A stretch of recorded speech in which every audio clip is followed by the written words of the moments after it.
Hey guys, so I'm trying to like calm down from an anxiety attack that I have been enjoying, no, that I've been having, and I figured what better way to relax than to do my makeup and do a little story time of why I'm having anxiety. So first things first, trigger warning. I don't even know what type of trigger warning to give because anytime I've told somebody about this story, they cringe. So trigger warning, I'm talking about dental stuff. So when I was 15, my oldest sister was working in a tattoo shop and she was apprenticing to become a piercer.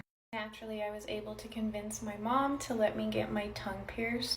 I never really cared for like the plastic tongue rings or like the bedazzled tongue rings. Like I just preferred the sterling silver tongue rings. So when it healed, I switched it out to like a smaller sterling silver one. One day I was flossing my teeth and I was flossing my front bottom teeth, and a piece of my tooth, like my bone, came out from the gum, like on the back side of my tooth.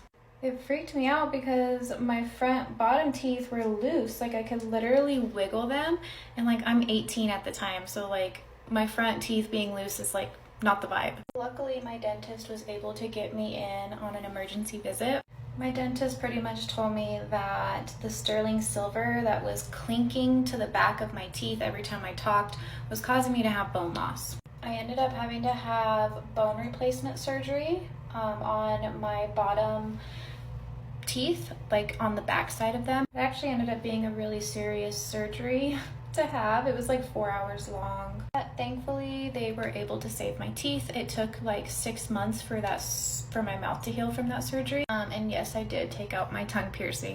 Because it was my front bottom teeth, I was instructed to be super careful with the foods that I ate while it was in its healing process. Once I was healed, one day I was at work and I was eating an apple. When I went to go take a bite of the apple, my jaw locked open and I couldn't close it. I think from having that surgery of my mouth being pried open for 4 hours, it unlocked me to have TMJ. If you don't know what TMJ is, it's when your jaw locks open or it cracks or pops, and the trauma of that surgery and the trauma of dealing with now TMJ. I am like super afraid of going to the dentist. About a year ago, I cracked my back tooth eating a Snickers bar, but I never went and had it addressed because it honestly didn't bother me. Just a little bit ago, it broke in half. So now I have no choice. Now I gotta call the dentist and I'm freaking out.